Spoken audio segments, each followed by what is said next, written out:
Alright, so in this video, pag-uusapan natin kung paano gumawa ng sarili mong ebook. I'm gonna show you paano mo yung gagawin ng libre step by steps. So, I want to make sure na you watch this video carefully. Hindi mo magigets to ng once or twice mong papanoorin. It takes time para mag-digest lahat ng information na mapapanood mo. But I wanted to make sure na before ending this video, matututunan mong gumawa ng sarili mong ebook in a free tools na i-share ko sa'yo. So, watch this video up until the end para matutunan mo siya, okay?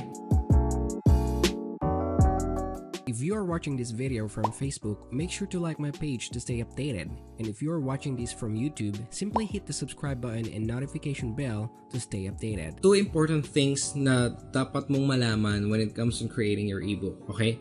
First of all, you have to understand na no matter how good the ebook is, kung walang saysay ang content mo, baliwala yan, okay? So you have to make sure na bago ka mag-design at mag-create ng ebook mo, meron ka ng content na nagawa. Okay, it's either na-type mo yun sa Microsoft Word or nasulat mo yun sa isang papel so you can copy and write your own content in the long run, okay? Number 2 is creativity. Okay, yung creativity, dito magdedepende kung papaano mo i-perceive yung ebook mo as a prospect or as a customers, okay? Hindi dahil maganda ang design, magugustuhan na yan ng market mo. Hindi dahil maganda ang design or colorful, magugustuhan na yan ng mga potential prospects na gusto mong maging part ng business mo, okay? Always remember na kailangan marunong kang maglagay ng sarili mo doon sa place ng taong makakatanggap ng ebook mo, okay? So, let's say your customer is Filipino tapos gagawa ka ng ebook na French language. So, hindi magkakaintindihan, di ba? Walang connection. So, you have to pay attention closely doon sa information na ilalagay mo, okay? So, let's go ahead and get started. So, this is the step 1, okay? Step 1 is make sure that, again, you already drafted your content, okay? Now, if you are, let's say, bago pa lang, wala kang idea sa mga pinagsasabi ko, okay? So, I'm gonna put a link there dito sa video na to, or maybe if you're watching this on the Facebook, lalagay ko yung link na dyan para ma-download mo yung free content marketing ebook na ginawa ko. Okay? It's a guide for you to understand why you should be able to create a content and what are the things na kailangan mo maintindihan for you to start to become a content creator. Okay? Very important yan because it applies to everything, whether you're gonna create ebook or videos or services in the future para dyan sa business mo. It's very important. Okay? So this is step 1. Nakita mo, meron na akong drafted na content. Ilalagay ko to as an example. This is not actually the ebook na ginagawa ko, but for the sake of this video, I'm gonna shoot this as an example. Okay? So, let's get started. Meron na tayong content. Pupunta tayo sa step 2 right now, which is punta ka sa site ng canva.com. Okay? I know one of you guys already heard kung ano yung canva.com, but hindi ito na-utilize ng tama eh. For all of those years, this is the only tools na isa sa mga tools na ginagamit ko that allows me to create multiple types of ebooks na gusto ko, which is fully designed, well-versed, and I could say na wala akong binabayarang anything or no expense at all. So, if you don't have account here, pwede mong gamitin yung Facebook account mo or Google account mo. So, in my case, I'm gonna log in using my Dami account, which is my Google email, okay? So, once na nag-login ka, go ahead and look for A4 kasi yung A4 is yung size ng typewriter, okay? In other terms, ito rin yung mga size ng mga libro. So, ebook is an electronic book. So, kukuhanin mo yung size niya just to make sure that you have a perfect size for PDF file mamaya pag dinownload mo. So, for this step, click mo lang tong A4, okay? So, pag click mo ng A4, it will give you a lot of options kung ano yung mga designed or layout na gusto mong gamitin, okay? Again, for me, it's very important na simplified yung layout mo dahil libro ito. Babasahin ito ng mga customer or ng prospects mo, okay? Nandun tayo sa process na kailangan mas madali siyang maintindihan.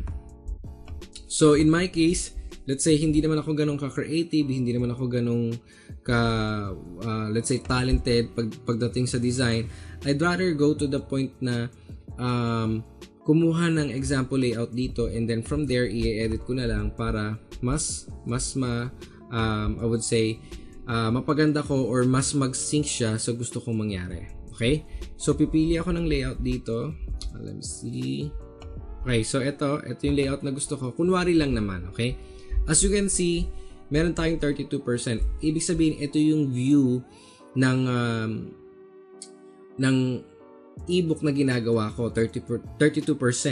But pag 100% ko to lalaki yan, which is mas may edit mo siya in a long run, okay? So, kagaya nito, 75%. Let's say, mag-start na tayo ng editing. Ang gusto kong color nito is pula. So, kiklik mo lang yan. Pag-click mo yan, pwede mong baguhin yung color from here. So, nakita mo, nag-change siya. Okay? And then, from this panel, gusto kong i-edit yung color din nito. Ayoko ng medyo light blue. Gusto ko gawing, let's say, green. Okay? So, yan yung pinaka parang,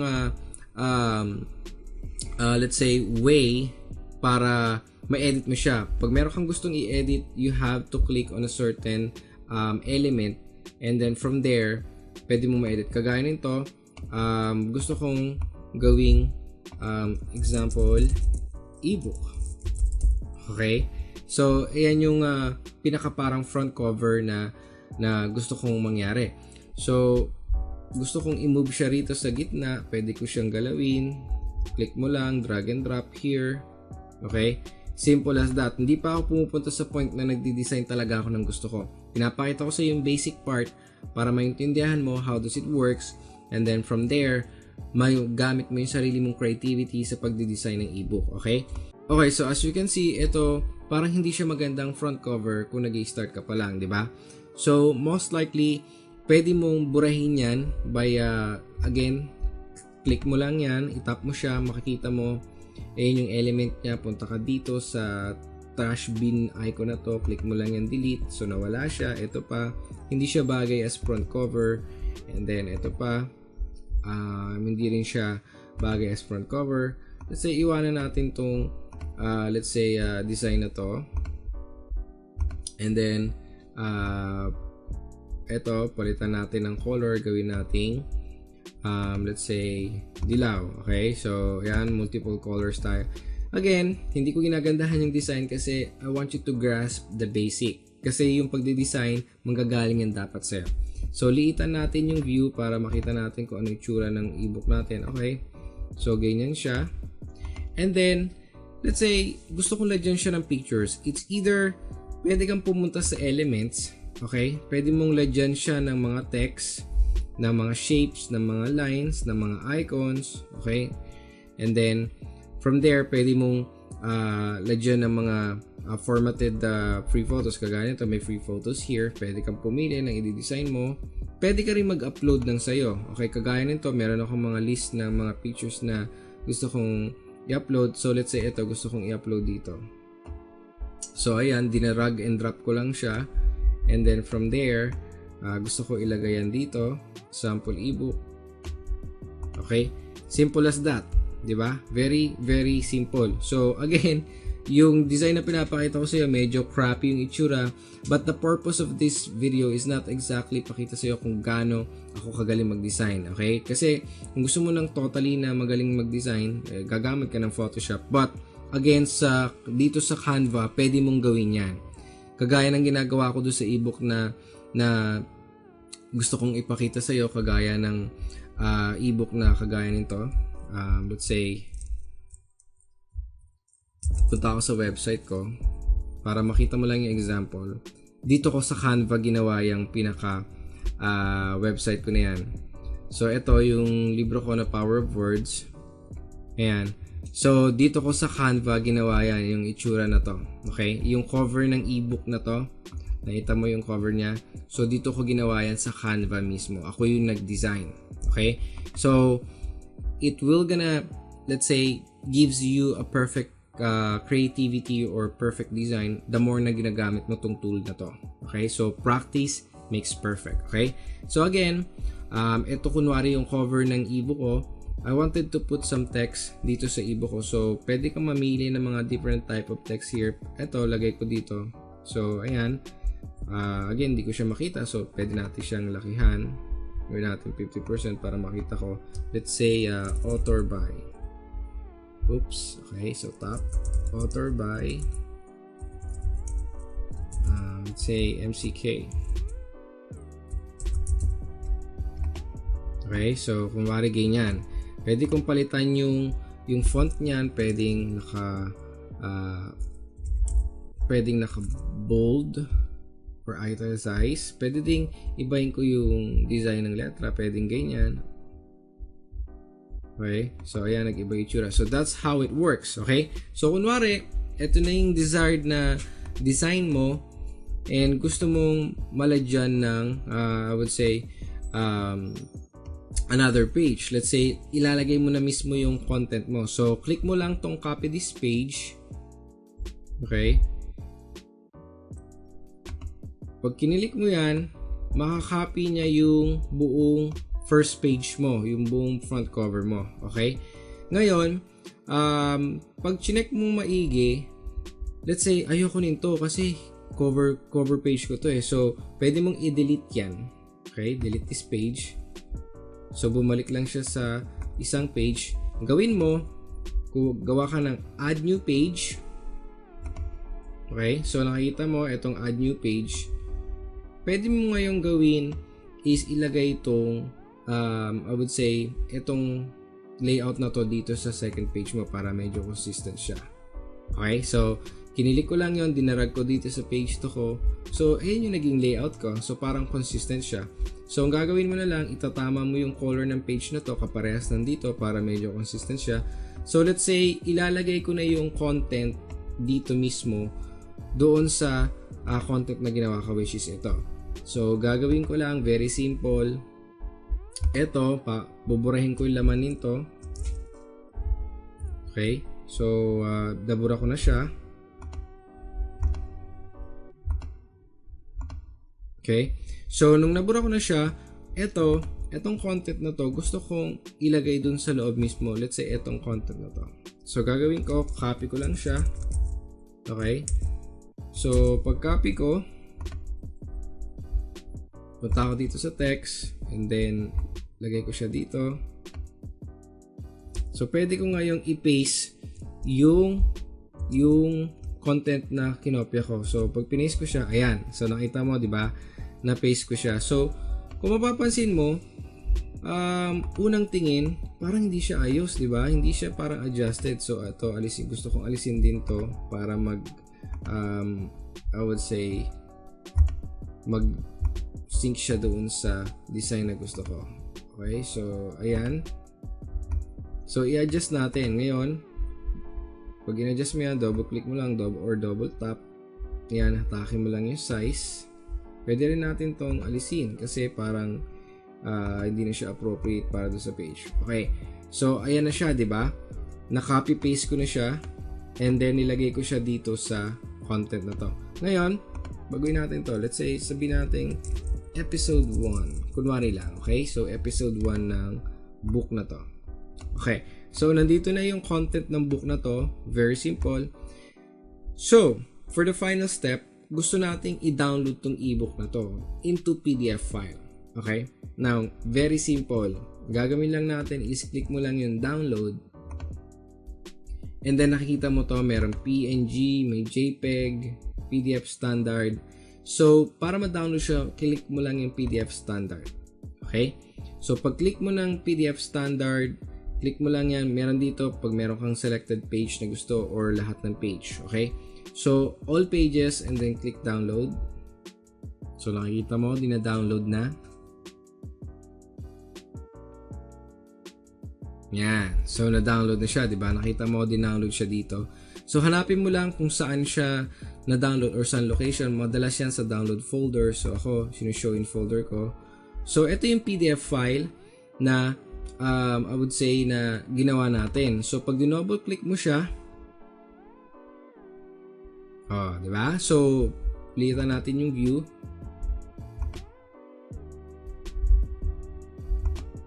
So, gawin natin 50% para makita mo. Okay, so, this is exactly the file na ginawa mo. Ngayon, medyo crappy yung itsura or pangit yung itsura ng ebook na pinapakita ko sa'yo kasi gusto ko matutunan mo yung step-by-step process. Okay, ganito lang kasimple.